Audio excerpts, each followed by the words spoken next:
This is a true account, presented with care and respect for all impacted. The focus here is on understanding the investigation and what can be learned from it. True crime isn't just about what happened, it's about understanding why. If you value that approach, consider subscribing. Your support through likes helps this content reach others who think the same way. It started like this. From the outside, Pine Lake Rehabilitation Center felt like a place built on routine.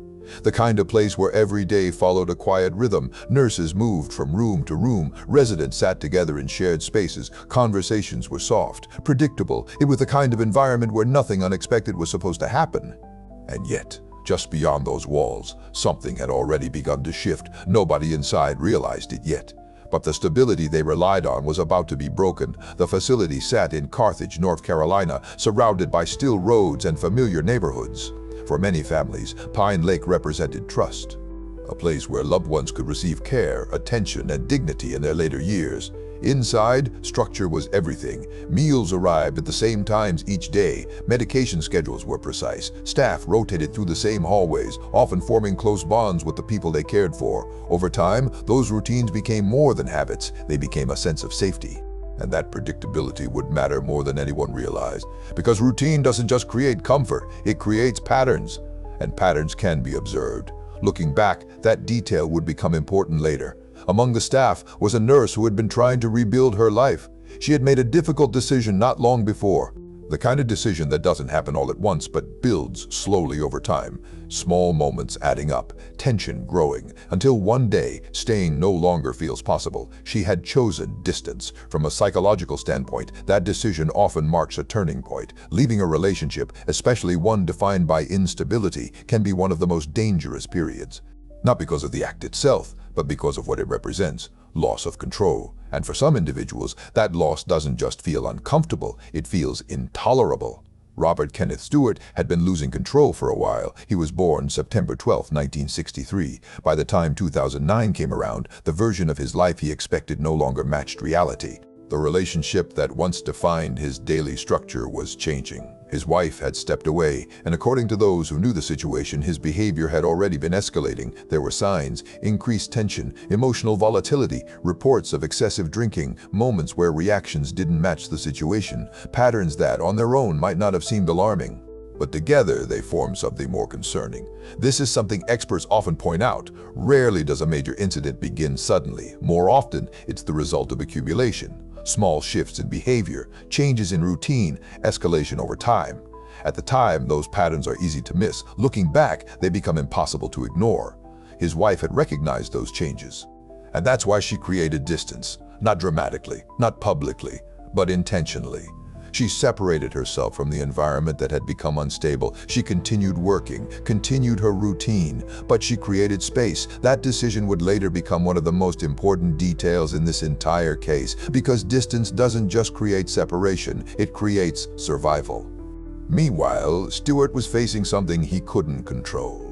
The relationship was no longer his to define. The structure he relied on was slipping, and for someone already struggling with emotional regulation, that kind of shift can feel like everything is unraveling at once.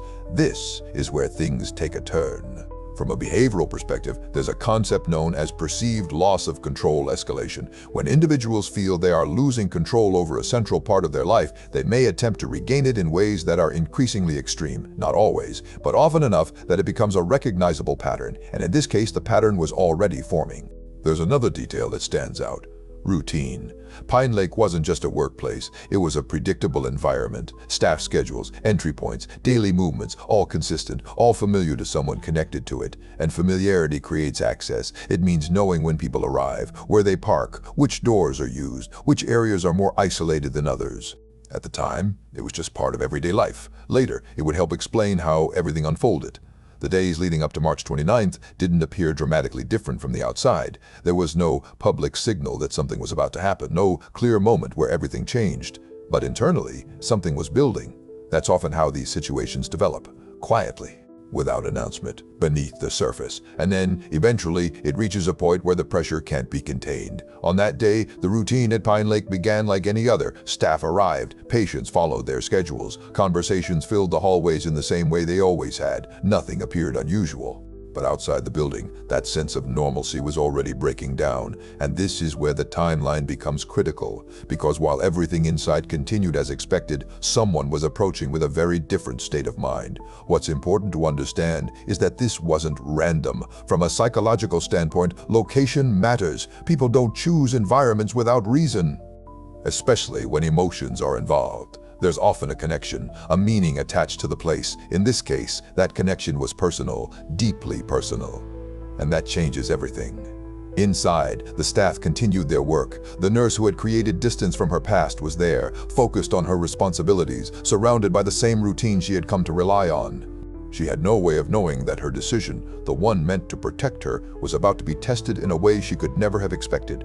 And just outside the building, something happened. Something that would break the illusion of safety that Pine Lake had always represented. Something that would turn a predictable environment into a scene of confusion, urgency, and fear. And once it began, there would be no way to stop it immediately. The shift didn't begin inside the building. It began outside, in a place that, under normal circumstances, would have been completely unremarkable. A parking area, rows of cars belonging to staff who had arrived for another routine day. But on March 29th, that space became the first point where something was clearly wrong. Stewart arrived with a singular focus. From a behavioral standpoint, this is often how escalation presents itself in its final stage. The earlier instability, the emotional volatility, the loss of control begins to narrow into intent. Not always rational, not always fully formed, but directed. And in this case, that direction was tied to one person, his wife. Her car was parked outside the facility, just like it had been many times before. Another predictable element in a predictable environment. That predictability mattered because it meant there was no uncertainty about where she would be. And this is where things take a turn. The first signs of disruption came from that parking area. Sudden, sharp sounds that didn't belong, not part of the usual rhythm. Not something anyone expected to hear in a place like this. Inside the building, those sounds didn't immediately make sense. But confusion doesn't last long when something feels out of place. What's important to understand is how quickly situations like this unfold.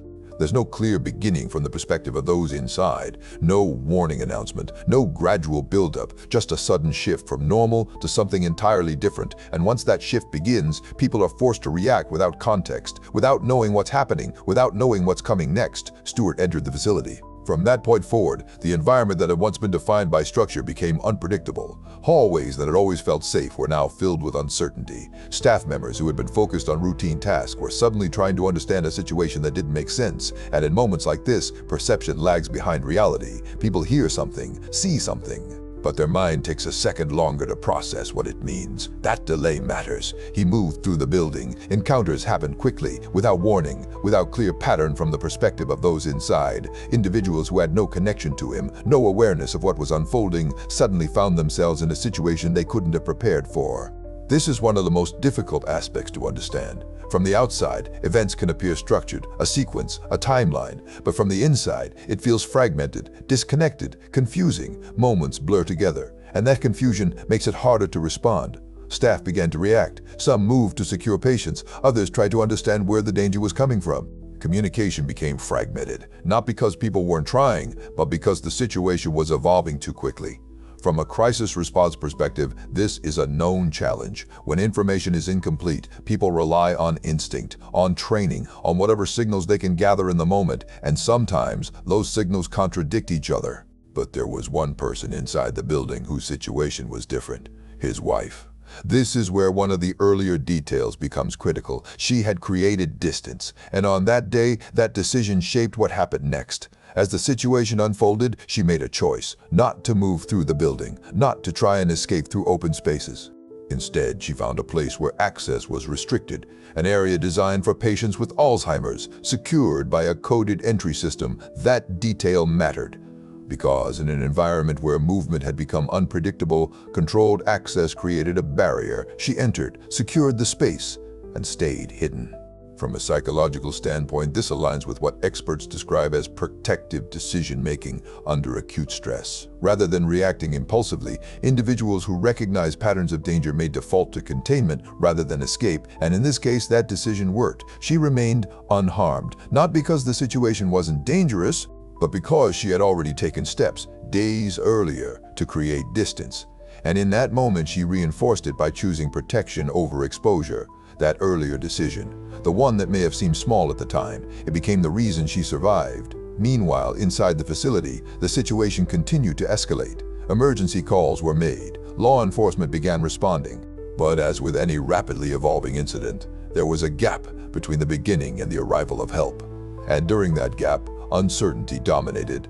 When officers arrived, they were entering an environment that was already unstable. Limited information, multiple possible locations, unknown movement. From a tactical standpoint, this is one of the most complex scenarios to respond to, because the priority is clear. Stop the threat, but the conditions are anything but, and every second matters. Eventually, Stewart was confronted. An officer located him and issued commands. Clear, direct instructions intended to bring the situation under control. But compliance didn't come. Instead, the situation escalated further. The officer was injured during the encounter.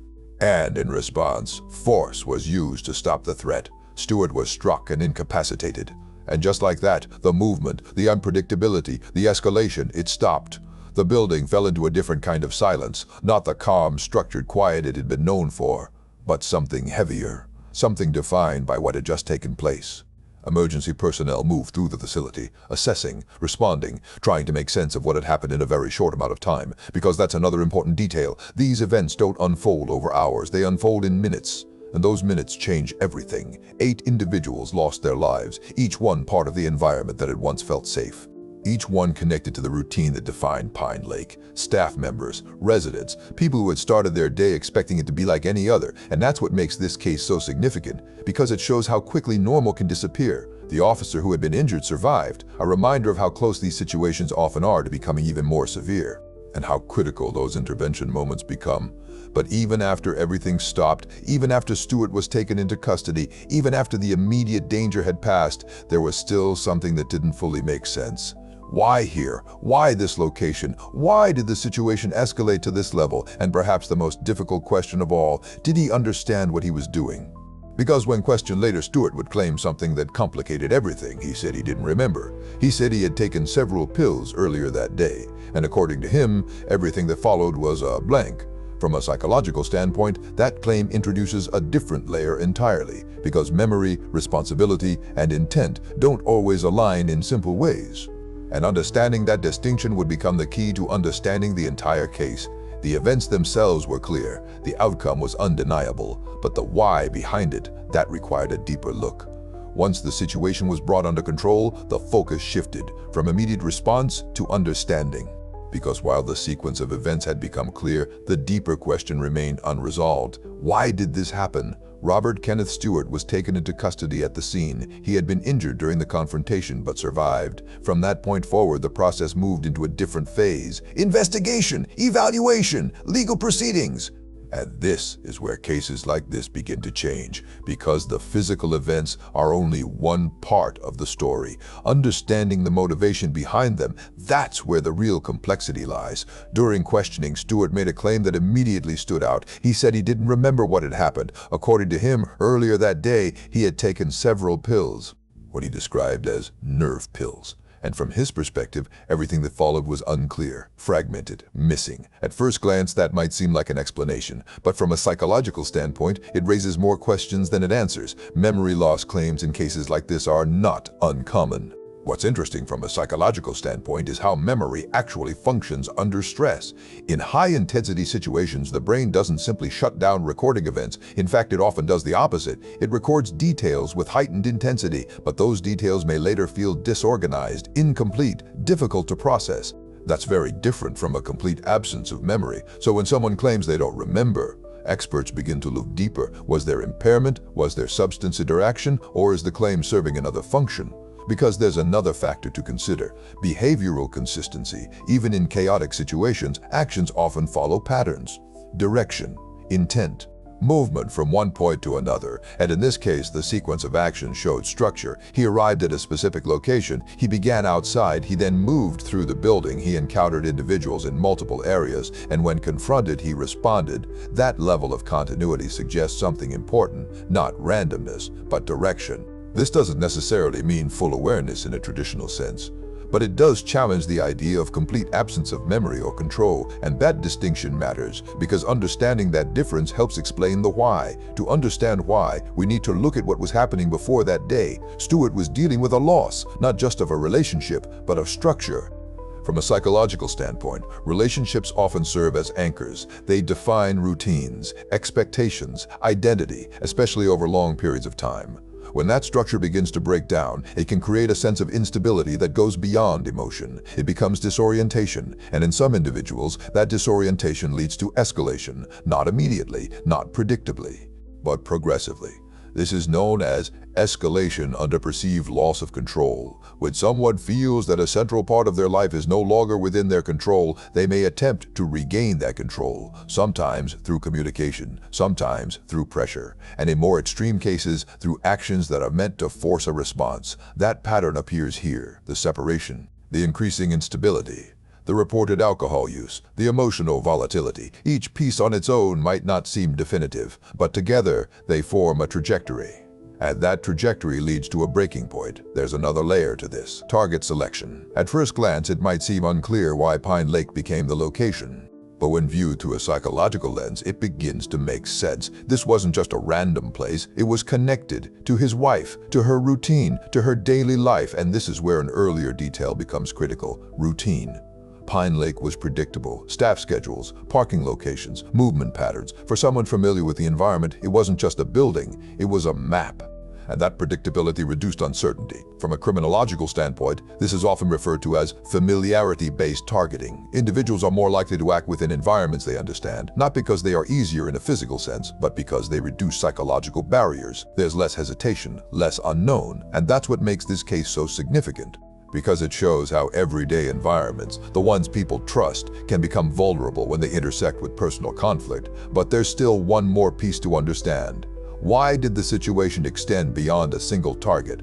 This is where displacement comes in. When an individual is focused on one person but unable to reach them directly, that focus can shift outward.